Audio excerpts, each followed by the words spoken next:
Point of departure: it is an error to consider social distress or physiological degeneration or the corruption of all things as the cause of nihilism. That's a critique of the later Freudian ideas right there and then, because what Nietzsche says was, look, if things are going wrong for you, or if they're going wrong in general, it's really straightforward to say that, well, there's something wrong with society, that would be social distress, or there's some physiological degeneration, there's something wrong with you physically, or everything is just corrupted, being itself is corrupt, which is a classic explanation, right? You hear that all the time. You think, well, people are suffering for one reason or another. Well, why? Well, there's something wrong biologically, or society is corrupted and everything is unfair. Nietzsche says, no, you're not going to get away with that. First he says, ours is the most honest and compassionate age, comparing modern civilization, let's say, to everything that has come before it. So speaking of corruption is not something you can do lightly. And then he says, and this is remarkable, distress, whether psychic, physical, or intellectual, need not at all produce nihilism. That is the radical rejection of value, meaning, and desirability. Such distress always permits a variety of interpretations. Well, that's a rough one. It's like, well, you had a rough childhood. Well, someone else who had your childhood might not have drawn those conclusions. So here's an example. You know that most people who abuse children were abused by as children, right? But most people who were abused as children do not grow up to abuse children. And you can figure that out arithmetically, because if it was the case that everyone abused grew up to abuse, in about 4 generations everyone would be being beat to death in childhood as a matter of course, because it would spread exponentially. That isn't what happens. It dampens. And why is that? Well, if you're bullied as a child, we could say, well, you could draw 2 conclusions, causal conclusions. Being bullied caused me to be a bully. Fair enough, man, that's an understandable story. How about being bullied caused me not ever to be a bully?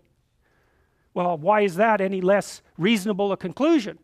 It's frequently one that people draw, and since the 2 opposite conclusions can be drawn from the same set of experiences, you cannot say that the experiences caused the conclusions. And that's Nietzsche's critique of, say, sociological or psychological determinism with regards to the optimism or pessimism of your worldview. Such distress always permits a variety of interpretations. Right. Rather, it is in one particular interpretation, the Christian moral one, that nihilism is rooted.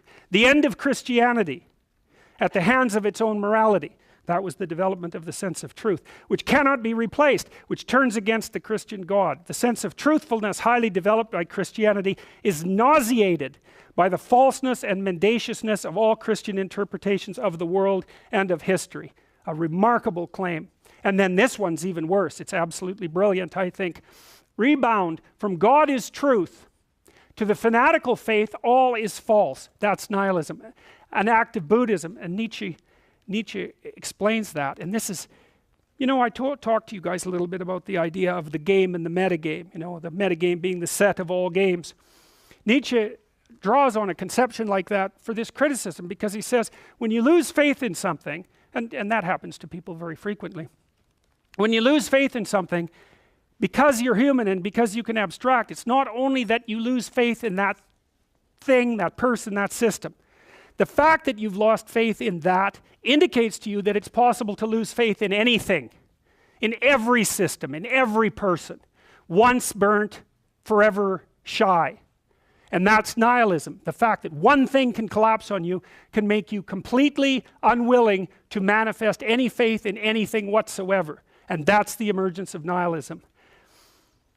The end of the moral interpretation of the world, which no longer has any sanction after it has tried to escape into beyond, leads to nihilism. Another critique of Christianity embedded in that sentence, he said, well, Christianity needed to be destroyed even by itself because it put so much emphasis on the afterworld, on heaven, that it forgot completely about life now and here.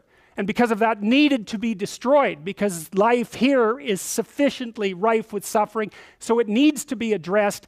And people, it's wrong, it's incorrect to inform people that they should wait for some hereafter and justify their suffering in that manner. And so he would say in some sense that even the idea of compassion, which is central to Christianity, is also one of the reasons why Christianity collapsed under its own weight. The untenability of one interpretation of the world upon which a tremendous amount of energy has been lavished awakens the suspicion that all interpretations of the world are false. Well, so what? You might say, well, so what if you don't believe in anything? Well, I would take a neuropsychological approach to that. Most of the positive emotions, dopaminergic. It's a consequence of the manifestation of the exploratory system that has its roots in the hypothalamus, a very ancient part of the brain. It's the same part of the brain that cocaine and heroin, all the drugs that people like to abuse, the drugs that are exciting, not the drugs that are calming, it activates that system. It's the system that's activated when something exciting happens to you or when something novel happens to you.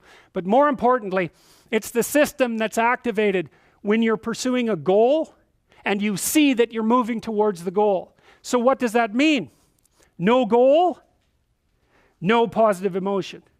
So you say, well, if you have nothing to believe in, if you have no value structure left, because a value structure says this is better than this, no value structure, no positive emotion.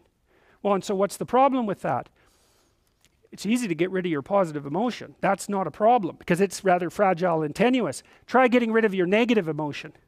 Good luck. That is not going to happen. So what happens is that if your value system collapses, then all you're left with is negative emotion.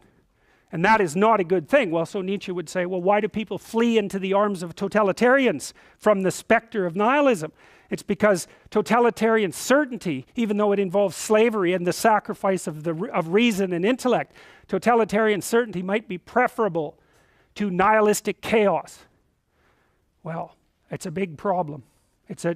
And he said, well, I'm telling the story of the next 200 years. It's like, well, ever since then, for the entire 20th century, we bounced between nihilism and totalitarianism with deaths on both sides, constant, and we're still doing exactly the same thing.